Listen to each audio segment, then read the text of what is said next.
Welcome to the Kimberly Guilfoyle Show, live on Rumble, where facts come first and where news is done right. And we begin with a breaking news update out of Louisville, Kentucky, where police say there are 5 people dead following a shooting at a local bank building earlier this morning. Now the lone shooter in the incident, who is reportedly a former employee of the bank, is deceased, and there is no active threat. 8 people are being treated at a local hospital, including at least 2 officers who were shot. We'll continue to bring you the very latest updates as they emerge.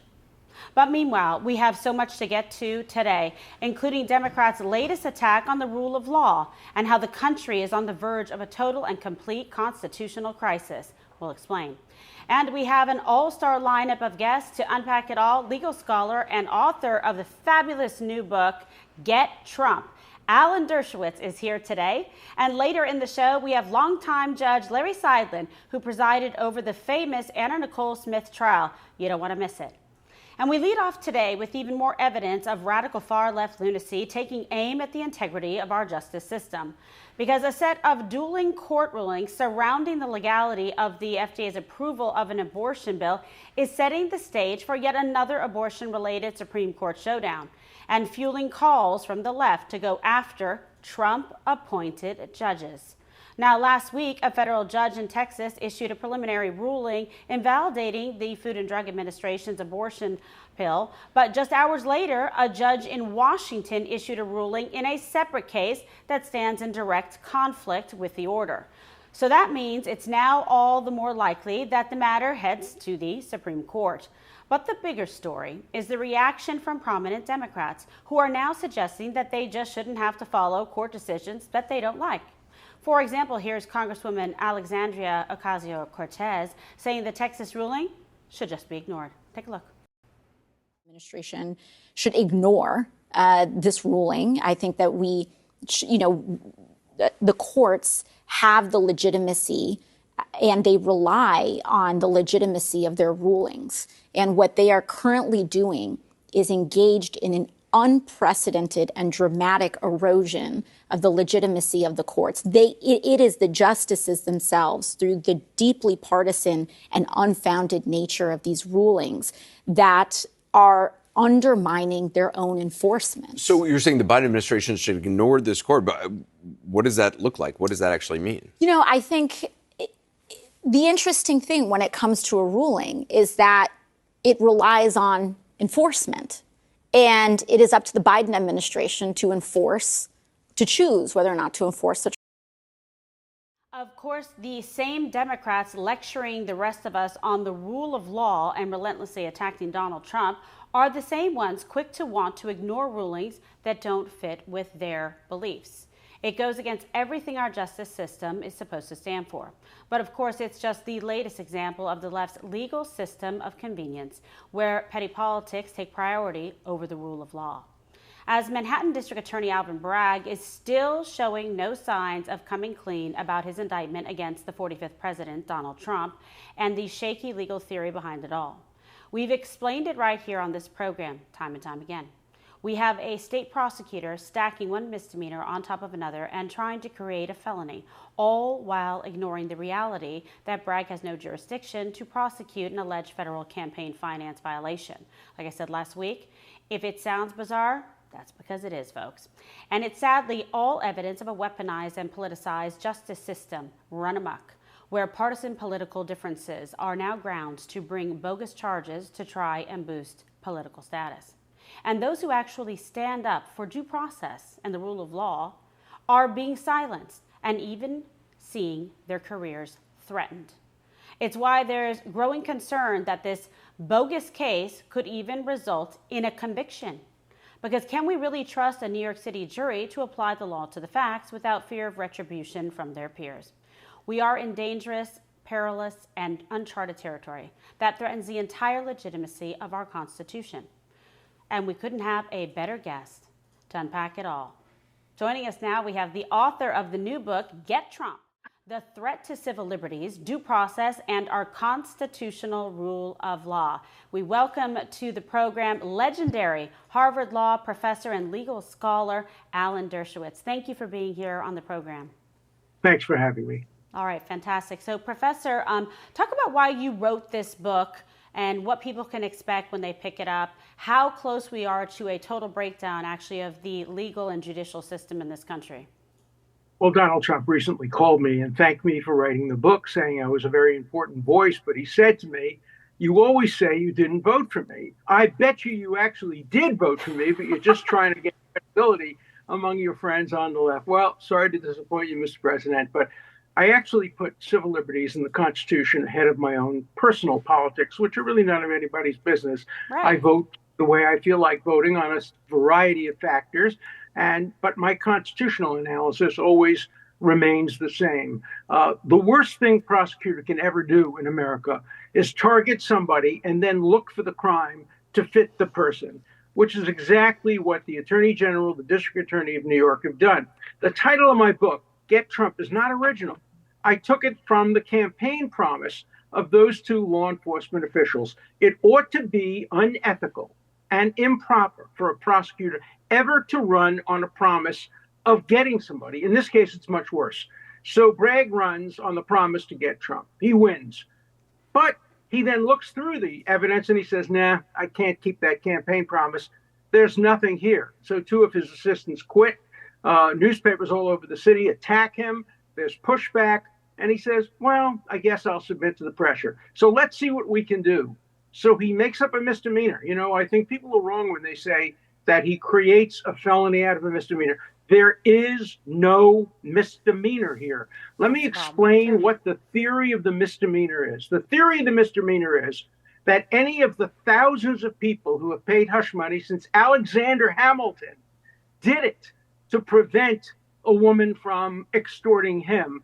Nobody has ever paid hush money and then put on a public record the reason he paid the hush money. Oh, the reason I paid the hush money was to make sure that nobody would learn that I had an adulterous affair with a woman, and now I have to reveal it. Why would anybody ever pay a nickel if they knew they had to reveal it? That's the theory of the misdemeanor. There is no other theory. He hints at one more theory. The other theory, he says, is maybe, possibly, he put that entry into the record so that 2 years later, maybe he could deduct it from his taxes and save $10,000, $12,000, which is a fancy lunch for Donald Trump.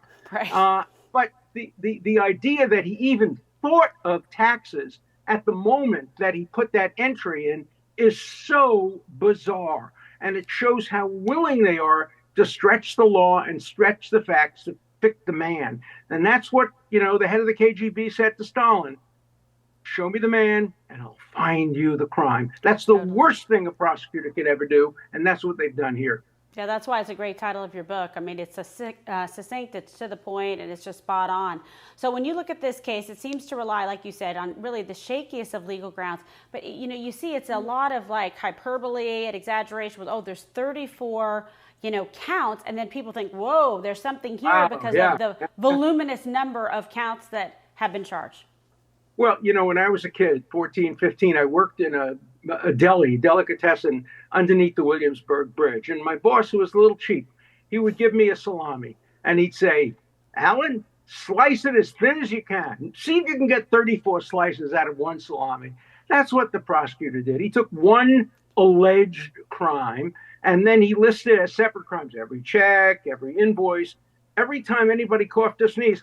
That's another count.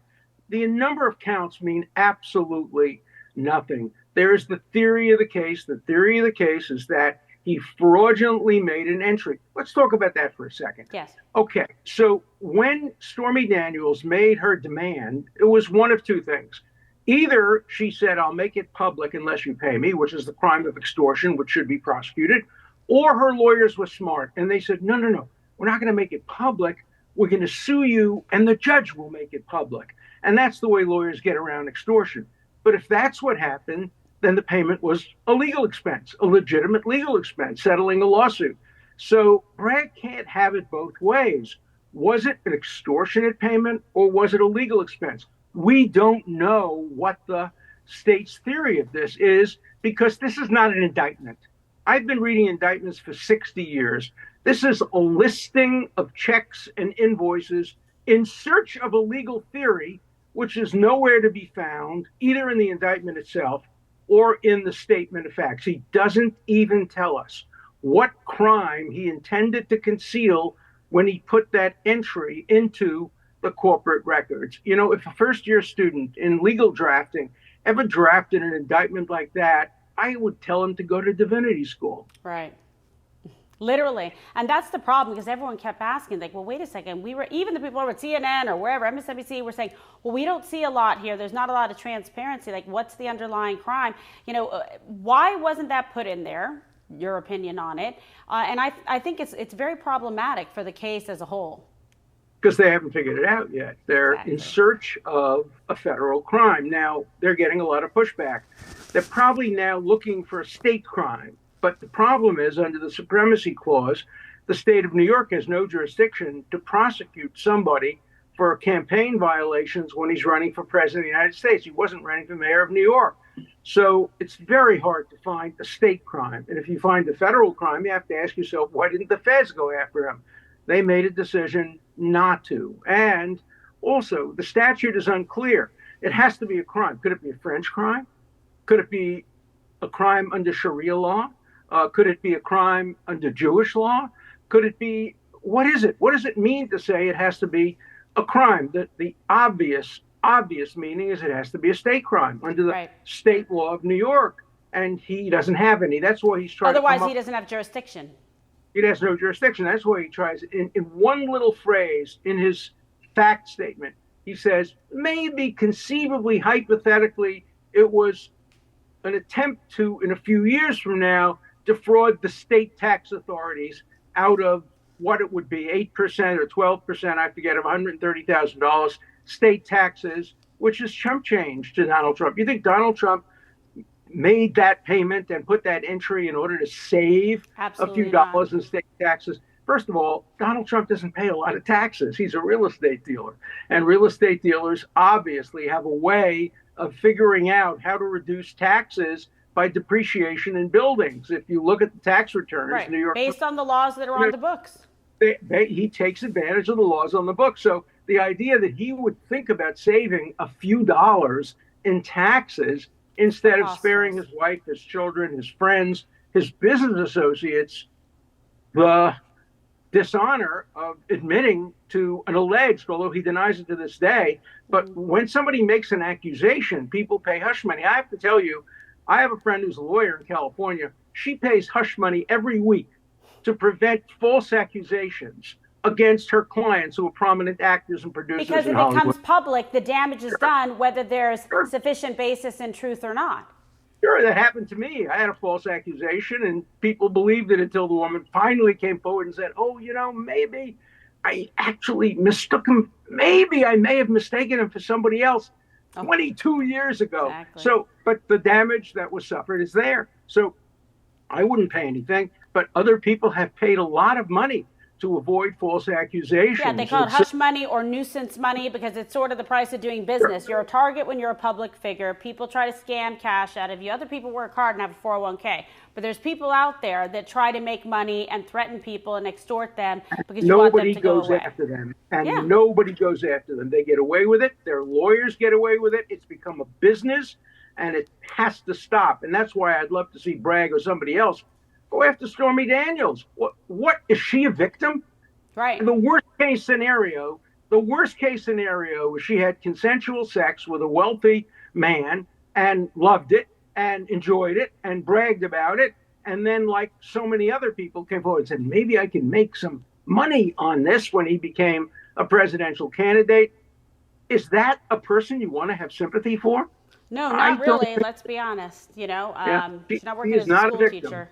Yeah, she's not a victim, but also that, like, important to your point is in terms of, you know, President Trump did go after her. He did prevail, you know, in terms of the case. And then now a judge recently, a court ruled that she has to pay attorney's fees, et cetera. So she's about $500,000 in that she owes Trump. But somehow he's being prosecuted by this judge in New York who doesn't have jurisdiction for a crime that he won't state. To me, it's crazy. Oh, and then my favorite part, relying on someone who is a convicted felon. You know, all the jury instructions on believability of a witness, credibility of a witness. So this is someone with a moral turpitude crime. Like, what is going on here? That's not someone you can rely on any shape or form for facts or the truth of the matter asserted. No prosecutor would go after anybody on these facts and this law unless their name was Donald Trump. Again, in Get Trump, I go through every one of the charges against him. Fulton County, Georgia, Washington, D.C., Palm Beach, Florida. Every one of them is deeply flawed. Nobody, no prosecutor, none of my former students would have ever gone after John Smith based on these facts and this law. It's only Get Trump.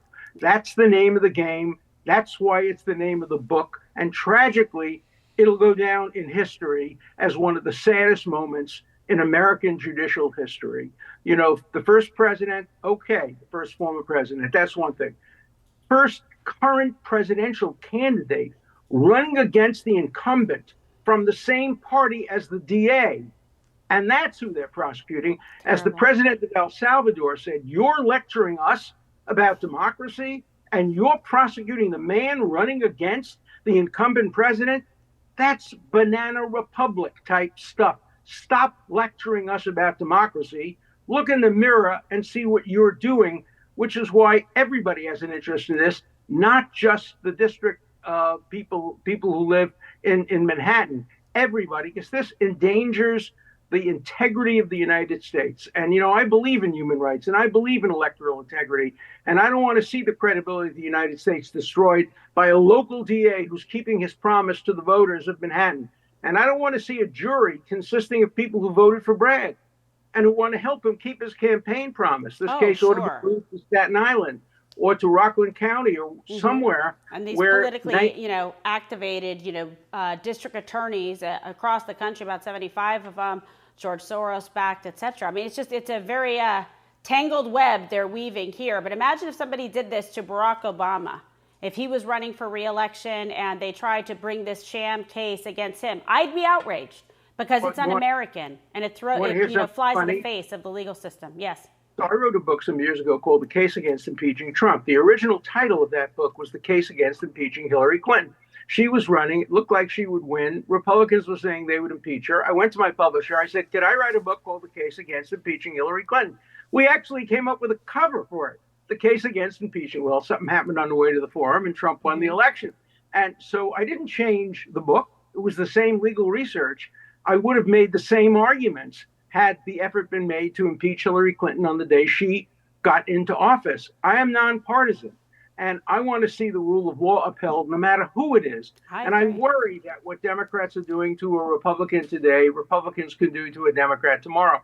There are efforts out there to impeach Joe Biden. I'm not in favor of that. No. You can vote for who you want to vote for, but he didn't commit an impeachable offense any more than Donald Trump didn't commit an impeachable offense. So I want to talk about something I think is important because it's actually been trending and getting a lot of play, and I find it to be very fascinating. And explain to the viewers, at home here, you have actually gone out so far to say that, okay, not only was, President Trump improperly indicted, however, you believe that it'll be very difficult for him to be acquitted in this case.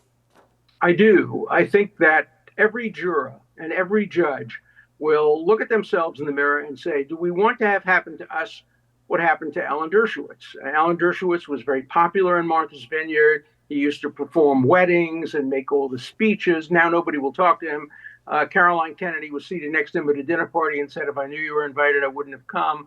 A woman walked out of the gym because my wife was there. Ugh. Do you want to be Dershowitz? And do you want to be that judge walking down the street or walking into your club and people point the finger at you and say, that's the judge that let Donald Trump go free.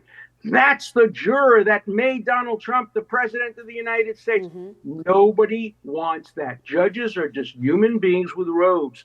Jurors are human beings who are called upon once to do a service, but they go back to their real lives. He cannot get a fair trial. I don't believe there are 12 people in Manhattan picked randomly by a wheel that will vote to acquit Donald Trump regardless of the evidence. Maybe he'll get a hung jury if he's lucky, but he's not going to get an acquittal. He could get an acquittal in Staten Island. He could get an acquittal in long parts of Long Island. But there has to be a fair venue. And otherwise, it would be like the Deep South. It doesn't Right. mean he's guilty. When I went down to the Deep South during the civil rights period, they told me if I spit on the sidewalk, or even if I didn't spit on the sidewalk, they were targeting me and they would convict me, as they convicted Martin Luther King, as they convicted so many other people, of things that didn't happen. You had an all-white Jim Crow jury. Of course there's going to be a conviction. I don't want to compare the Deep South during Jim Crow with New York City, but I don't care who the lawyer is. Abraham Lincoln, Moses, Jesus, you name it. You can't get a lawyer good enough to persuade 12 Manhattanites to acquit Donald Trump. I don't believe. It's not a fair fight. 12 Manhattanites, likely the majority of which elected Alvin Bragg. Right. But you do say, you take it to the next natural progression and logical progression, which is, okay, assuming there is any kind of, return of guilty verdict on any of these counts, then it goes to the appellate process. You believe that there is a chance of hope and fairness that would actually be able to be played out there. Yes, and the higher up you get in the process, the fairer it will become. Remember, in New York, also appellate judges are elected, but they're not elected with the same degree of partisanship as district court or Supreme Court justices are elected. And so Right. I think you might get a reversal. And if not, it could go into the federal court and ultimately to the United States Supreme Court. I do not believe the United States Supreme Court would uphold a conviction in a flimsy case like this, because it would establish a terrible precedent that today affects Donald Trump. Tomorrow it could affect Democrats. Day after tomorrow it's your Uncle Charlie, your niece, your friend. And we don't want that precedent in American law. Yes, and when you think about it, and you've touched on it moments ago, but all the threats and all the silencing that's been directed, at anybody that even gives their honest legal opinion. I'm a former prosecutor. I take this very seriously. I know Donald Trump, yes, for 18 years, and he's my fiance's father. But just as an officer of the court, the oath that I took, to me, it's a very sad day in justice. You're standing up, highly esteemed, one of the top legal scholars of all time. Obviously, I don't even know one more than you, but the point is, you've been getting a lot of pushback and people upset because you've been honest about your opinion and about your analysis of due process here, the lack thereof.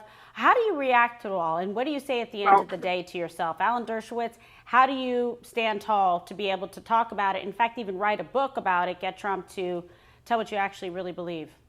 Well, a friend of mine for 30 years said to me, Alan, you're absolutely right in everything you're saying, but can't you shut the F up?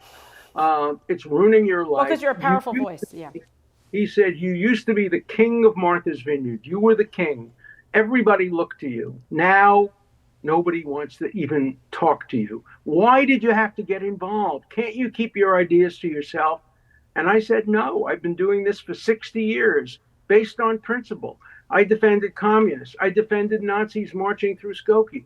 I've defended Palestinian terrorists. I defended Yasser Arafat when they wouldn't put the Palestinian flag up at the Harvard Yard. I don't pick my cases based on my personal preferences. I pick it based on the constitutional. I can't stop now. I'm too old to have my principles. As Groucho Marx once said, if you don't like my principles, I got others. No, I just have my principles. Yeah. I don't have others, and I'm going to stick by them. And I can get up every morning and look myself in the mirror and say, I'm proud of my principles. I'm upset that it hurt my children. I'm upset that it hurt my grandchildren. I'm upset that it hurt my wife. And I wish that hadn't happened. But I'm too old to change my ways. 80, almost 85. I hope to write another. I can't even believe it. Is it me, or do you look the same? You're doing well. So all this healthy expression of your constitutional legitimate opinions, I think it's helping you.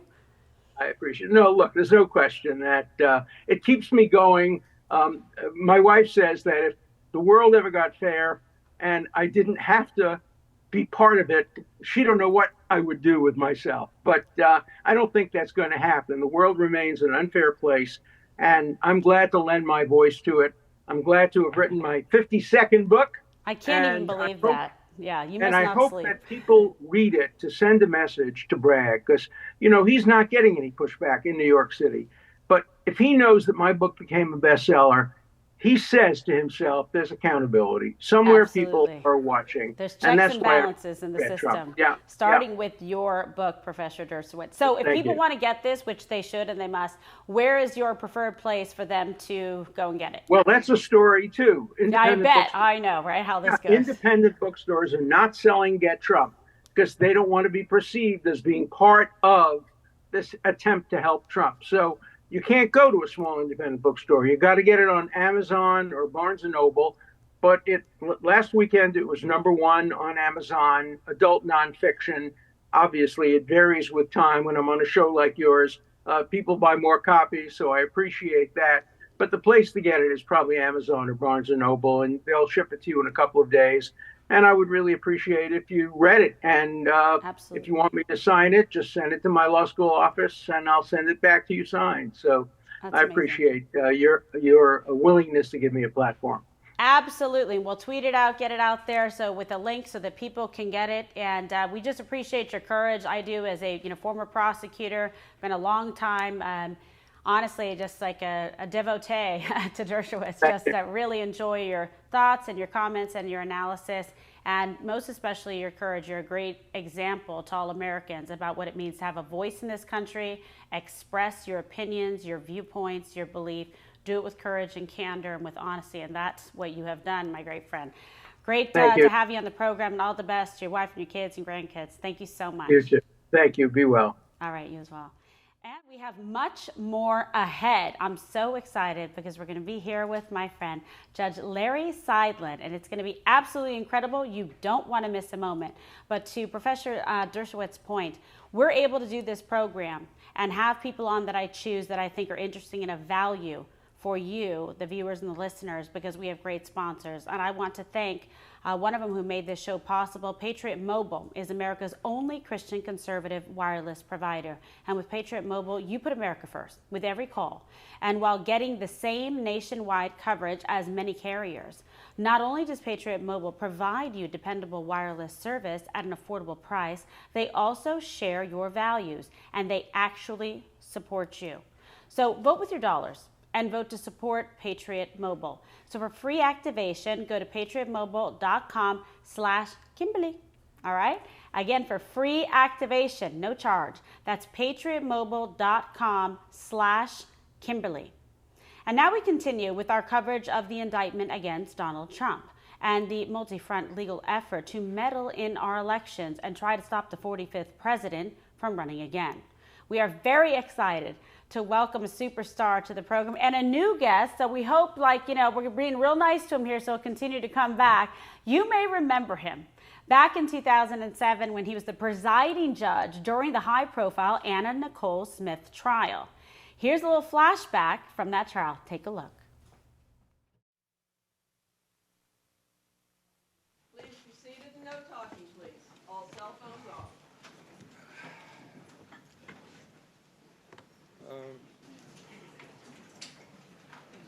Based on the court's review and an analysis of argument, testimony, and materials presented to it, the court orders and adjudges as follows. Daniel Lynn's motion is granted. Stern's verified petition is denied. Arthur's motion to dismiss is denied as moot. Arthur's cross petition is denied. Richard Milstein, Esquire, as a guardian ad litem for Daniel Lynn, Hope, Marshall Stern, is awarded custody of the remains of Anna Nicole Smith. Milstein is... It brings back emotions just like it happened yesterday. So joining me now in studio is Judge Larry Seidlin. Thank you so much for being with us on the program. Well, it's always a pleasure to be with you. Can you remember, even after all these years, here we are reunited. I got smart and came down to Florida, Don Jr. and I, to your stomping grounds. But I mean, I feel like I spent a good portion of my time, my life, following that case and actually going over everything. We covered it, as you know, extensively at Court TV. We talked about CNN, where I was a legal analyst. Vinnie Politan was my co-host too. of both sides on Court TV. But this was a case that was truly fascinating and riveted, the nation in terms of people watching it. This was a beautiful, American icon, a very kind, nice, woman with this beautiful baby girl. And you had this whole cast of characters involved. And I know you took it really personally to try to do the right thing in this case. And there was a lot of eyes and a lot of scrutiny on you. Well, it was heavy. So many things were going on. One was there foul play in the death of Anna Nicole? Then I had to decide where to bury her body. And then there was the issue of who the father is of Anna Nicole's little girl, Danny Lynn. Mm-hmm. And we It's talked heavy about stuff. that so much. It was really tough because a little girl's life was in the balance, and a lot going on. I stayed in touch for years, not so much, recently, with Danny Lynn's father. And then you had these other people, and it was just interesting because it just was very tragic. It almost reminded me of a Marilyn Monroe situation with all these people around her, some enablers, etc., an innocent child. But I think that's why I touched on the emotions, the heartstrings, of so many Americans. It was Marilyn Monroe too, Anna Nicole. But we're so happy that she's blossoming. She's doing so well with the father, Larry Burkhead. Yeah. And she's living in Kentucky. And I follow her story a lot. Sweet Danny Lynn. Yeah. Cute little girl. Yeah, now she's grown up. I mean, it's been some years, but it's pretty interesting. 16 years ago. Well, I think obviously you made the right decision in helping with all this because she, I really do believe Larry Burkhead really loved her. Obviously, that is his child, and so it's been a fascinating set of circumstances. But truth is sometimes stranger than fiction, as we have seen. And you heard the great Alan Dershowitz opining about the case, the indictment against President Trump. And you personally, having covered this and watched it, you've given a lot of good analysis and opinion on this case. Tell me what you think, kind of your thoughts with this DA in Manhattan, Alvin Bragg, and what's going on with the weaponization of the legal system here. I walked the halls of justice in that courthouse in Fort Lauderdale. I was on the bench for 28 years. Prior to that, I was a prosecutor, and then later the legal advisor to the Sheriff's Department. It sort of breaks your heart that a local DA charges the president with these misdemeanors, and do they really exist?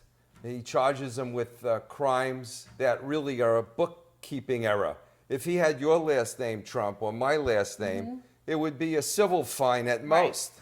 And here he's charging him with these crimes, and then he's escalating it, elevating it to felonies, saying that these alleged crimes graduate to a felony because they led to another crime. The Without U.S. specifying it even, what Yes. the underlying crime is, which is why Alan Dershowitz and so many other legal scholars like yourself are really quarreling with this. The indictment is bare bones. In New York, it's a bizarre, unique system. The indictment just tells you what statute the DA is following.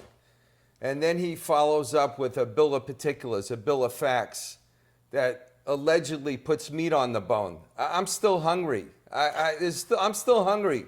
I went to the buffet and there's no food there. Nothing. It's a pile of nothing. Junk.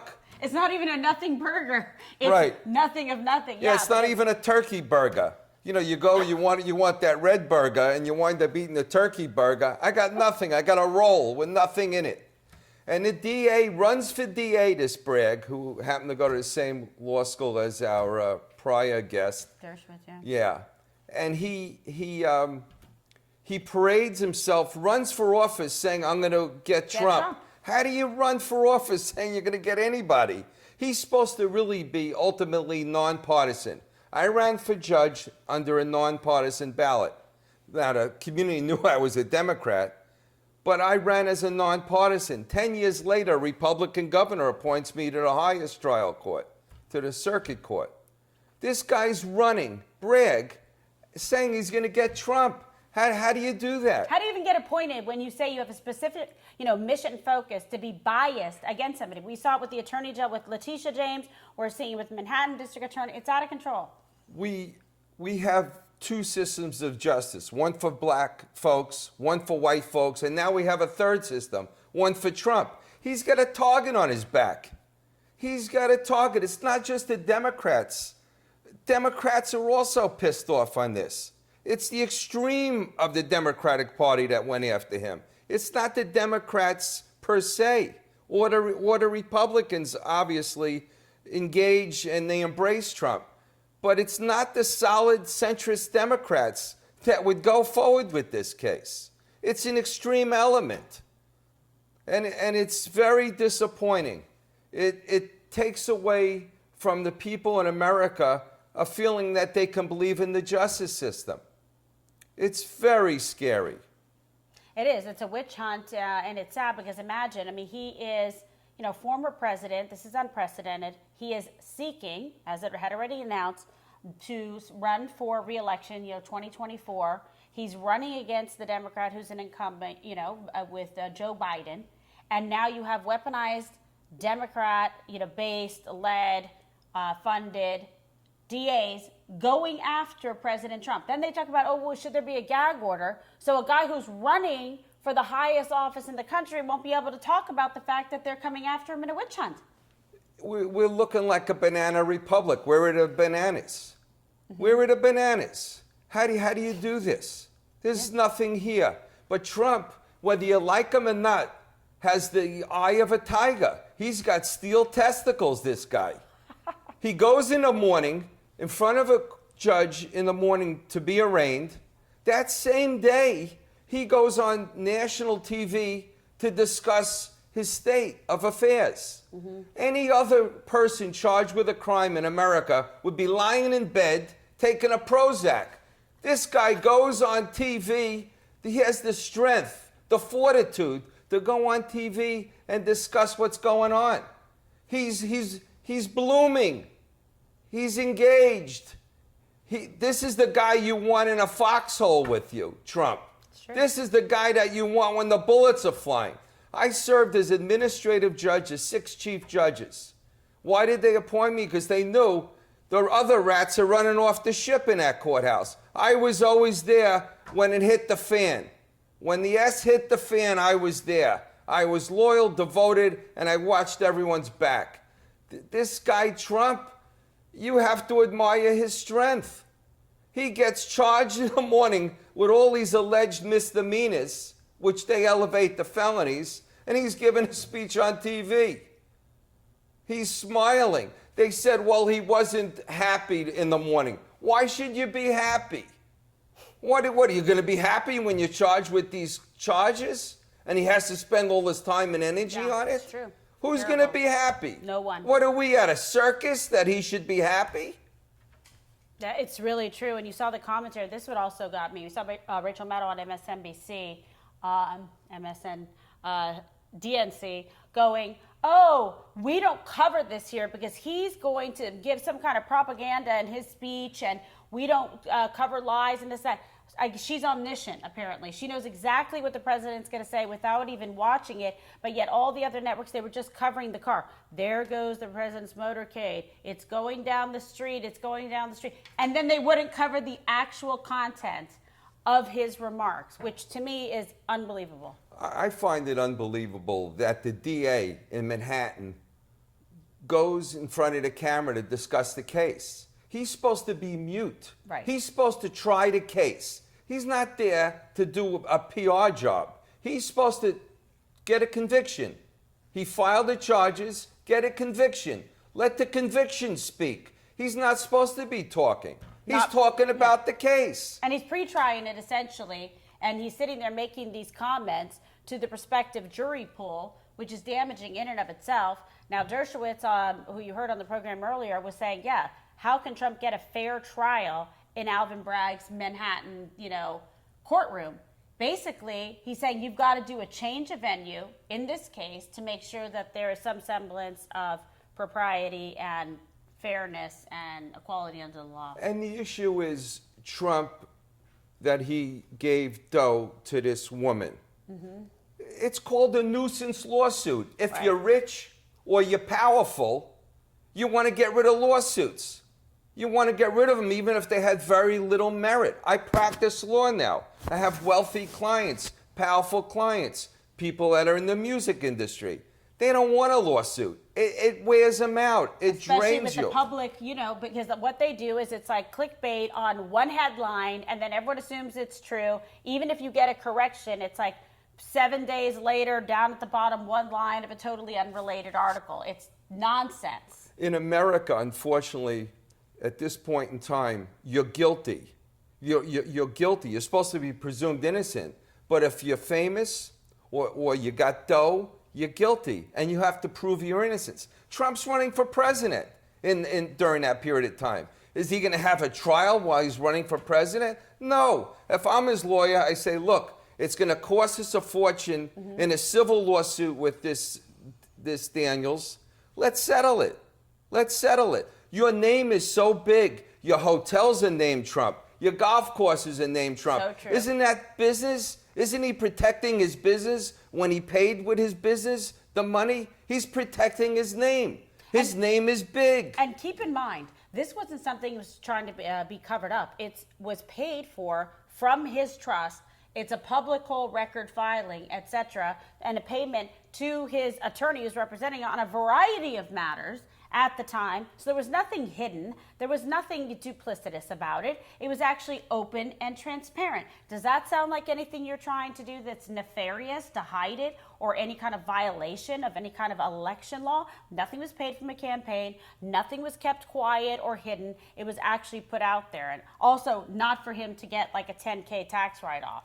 By the way. Right. Is it a business expense? It's debatable. I can argue that it is a business expense because he wants to keep his name good. He wants to keep his name solid. His name is on hotels, golf courses, products, suits. Part of his brand. That's it. Trump Why ties. wouldn't he want to pay? He's going to have a trial with this woman and be on TV with her? Forget it. Pay whatever it is. Right.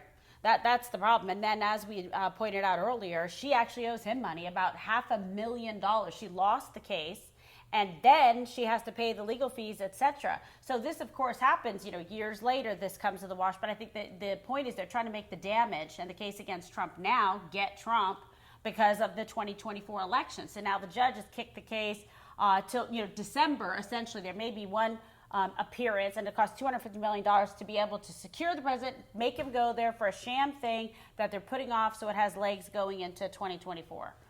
It comes down to the people that have the dough versus the people that don't have the dough.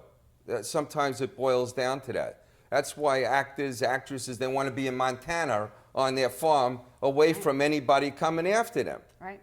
Trump feels that he has a service to perform, that he wants to help America. That's the way he views it. And therefore, he has to put up with all these suits, these nonsense lawsuits. Yeah, it's ridiculous. He'll say it's Tuesday at like 11 a.m. It'll be like, oh, wait, what's going on? It's Tuesday at 11 a.m. I haven't been sued yet today. Like, it's crazy because it's nonstop proliferation of paper against him to smear for headlines, all of the above. So let's talk about the idea of fairness. One, we said there should be, change of venue granted. Number two, let's talk about, the judge. There's some past history there, etc. You've presided over many high-profile cases, as we know. Should the judge, if there's a motion to recuse the judge in this case, what do you think? Should the judge grant it, or what's going on? Well, it's interesting. They said, I have sources in New York, that they did it on a wheel, and it was a random selection for this judge to hear the case. It's interesting Do you believe because I'm not buying a Brooklyn Bridge today. I'm not buying it. I'll buy you something else, but not the Brooklyn Bridge. Should he recuse himself? He sat in the Trump Organization trial. He was there for the grand jury, and then he was there for the jury trial. On this one, he was there for the grand jury.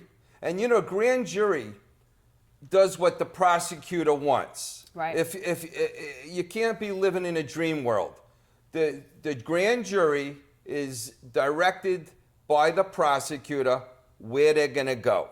And this judge sat through the grand jury's testimony, through what the witnesses had to say.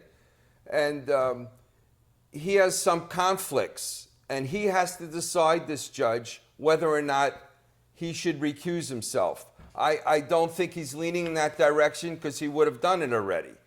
And The question is there an appearance of impropriety? Right. Is there an appearance that he doesn't look kosher for Passover? That's up to him. That's up to him to decide. This is why we used to follow the drama. We're like cracking up listening to you. Yeah, okay, so Judge, perhaps we don't think he's going to. I'm with you on this. I actually think, one, I think he actually won't allow for a change of venue. I think he'll deny that. Oh, it's going to be in Manhattan. Two, I think Can he we will, make bets here? Can we I bet mean, $5 I on think each we one? could do it, but I think We'll bet $5 on each who's one. gonna The take the case bet is going to be against us? the case is going to be in Manhattan, and a judge is trying the case. Yeah, he's and not the gonna other recuse judges himself. don't want the case. Fine. Why? Because you get such scrutiny. I had such scrutiny when I had the Anna Nicole case. They're looking at everything. They looked at the fact I drove a yellow cab in Manhattan. You remember They said, that? yeah, they said cab driver in charge of Anna Nicole's body. Front page of the New York Post. I mean, that's what they do. They got the clickbait. All right, so we're still betting, okay? Yes. So do you believe this case ever gets to a jury or is even tried, start to finish? This case isn't getting to a jury. That's third bet. It's not getting to a jury. Really? Look how far he set the case. Moses and Jesus can come back by the time this case is tried. That'd be something. It's so far out there. He said it months from now. Because he knows he doesn't have the evidence as well, so it's just try to dirty the presidential, candidate and I believe future nominee of the Republican Party for the 2024 election. And they're just kick the can. Remember that game we play with Yeah. the kids? Kick the can. You kick the can down the road. I kept kicking that can. I kicked it a mile to get to school in the Bronx. I remember that can. Right? And that's what they're kind of doing here. They're kicking it down the road, aging the case, but letting it still be there so Trump can't clear his name, and the taint of this is hanging over him. This is what I believe. That's why they want to bring it, because they know they don't have an underlying crime. He knows, the DA knows he doesn't have jurisdiction over it. This isn't a federal election case. The FEC declined to pursue it. The Southern District of New York, the feds declined to pursue it. So he's coddling it, and it's going nowhere. Your primary witness in this case against Trump is tainted. Whether you like Cohn or not, he's a convicted felon. So he takes the witness stand. You say, state your name. Where do you live? Isn't it true that you pled guilty to felonies? And what were the felonies about? Not telling the truth? Who would want this guy as a witness? He's the primary witness. Terrible. The feds ran away. They ran as fast as they could run. Right, because they know there's just no substantial evidence or facts there or credibility. As a judge, there's literally jury instructions you read to a jury when you charge them, and you can say, believability, credibility of the witnesses. If you disbelieve any, witness, or if there's someone convicted of moral turpitude crime, you can disregard their entire testimony and everything Yes. they say, if they're even materially false in even one aspect, or if they've been convicted of a felony. So who is this case even going to be based on? You learn as a prosecutor, you take the smoking gun cases, you take the solid cases where 5 people saw you do it. Right. You don't take a matzo ball case like this. Who would file these charges? What's matzo ball cake? I gotta tell you something. I'm a big fan of matzo ball soup. I love it too. It's my favorite. Whenever I'm like, things aren't going so well, I don't feel good, I go to the matzo ball, but okay. Well, you don't want the matzo ball with just one matzo. You want more than one, some substance to it. Okay, so there's 2 other cases as well. The case down in Fulton County, stemming from the president's concern about election integrity, and the special counsel in Georgia looking into the handling of classified materials. This is one of my favorites, where they had, so the Georgia case, and then there's the one I call it Biden's Corvette Summer, because he had all the documents in the garage next to his Corvette where Hunter Biden was staying, and yet they want to point the finger at Trump. But at that time, Biden wasn't even president. He didn't have the right to, or ability or authority to declassify. He was VP. He's got it in there. They're not kept in any way, shape, or form. But yet they're still going after Trump. They raid Mar-a-Lago, go through Melania's closet. I mean, the whole thing is out of control. Did they find Gucci shoes? Yeah, exactly. If the shoe fits, you must not have quit. The question is, did George Washington on his horse keep papers with him? Did Abe Lincoln have papers at his home? The presidents are going to bring home papers. I used to bring home the New York Times. You bring home papers. and you keep them in a somewhat secure area. And let me tell you, folks, there's no secrets. The only secret you have is when you tell your mother or your wife or your husband. There's no secrets. I would get into the courthouse on the 3rd floor. I'd play a game. I'd tell somebody something on the 3rd floor. The time the elevator went to my high floor, everybody knew what I said. You think there's secrets? You think that China doesn't know? Russia doesn't know? There's no secrets. Who are we kidding? We claim that Russia was a great military power. They can't even take over the country next door to Ukraine. Putin should have bought the farms like Disney did in Orlando. Why have a war and destroy all the people and property? Go buy it. You got enough oil money, buy it. There's no secrets. That's interesting. It's all a puff. It's baloney. We created this strong idea that Russia was a great military, so we'd spend money on our military. Now we're claiming China has all this military power. Nobody has the power that America has. We're the strongest country on earth. Have no fear. Well, I love that. And, you know, have no fear to be able to express your viewpoints. And that's why we need people who are strong like President Trump to give his viewpoints, and fabulous individuals like Judge Seidlin who tell you like it is. That's what you're going to get on this show. You are not excused, my judge. We're going to have you stay right here because in a moment we're going to go over to locals and answer the Q&A from the good folks watching the program. But we want to thank you, and we look forward to having you back often, all the time on this show. We've got a lot more coming up, but I want to make sure that I thank our sponsors so that I can choose to have the fearless guests on that I love, that I think you're really going to enjoy, like Al Dershowitz and Judge Seidlin. So let's thank one of our sponsors, Goldco. So diversification is more important than ever, as you can imagine. And gold and silver can protect your retirement savings from inflation and dollar devaluation. You can roll over your 401k or IRA into precious metals and safeguard your savings, and you can do it tax and penalty free. So from precious metals, IRAs to direct purchases of gold and silver, Goldco has helped thousands of Americans like yourself diversify and protect their retirement savings. So you can go to kimsmetals.com to learn more. That is kimsmetals.com. And in closing tonight, our legal system hinges being blind from partisan politics and separate from someone's views on a particular policy or particular outcome. Our founders created a system of self-governance anchored by the Bill of Rights that protected due process, guaranteed the right to a jury trial, and created vital safeguards to protect against prosecutorial abuse. And here's the thing. Those protections only have meaning in practice if those tasked with carrying them out actually do so in good faith. The system can't function if prosecutions become persecutions and jury trials morph into public floggings for political differences. It's why today's show is so important, where you heard from those who are sounding the alarm on the legal crisis that we're in this country. We're seeing a system under siege where selective prosecution is now undermining faith in institutions that were once held in the highest regard. Thankfully, Donald Trump is standing resilient through it all, and Americans across the country see exactly what is going on. And it's why I'm thrilled to have you here on Rumble with me, where we reject the false narrative and we always seek the truth.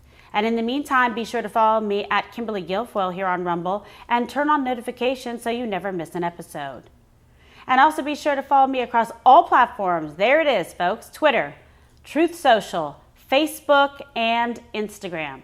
And please hop on over to locals.com at Kim Guilfoyle, where we'll have a live Q&A with me and the judge. Judge Seidlin is going to join us as a special guest today. You can press the red Locals tab on my Rumble channel to join. And comment down below. Tell me what you think, who you want to see interviewed, and what stories you are most interested in. God bless you all and have a wonderful evening. I'll see you over on Locals.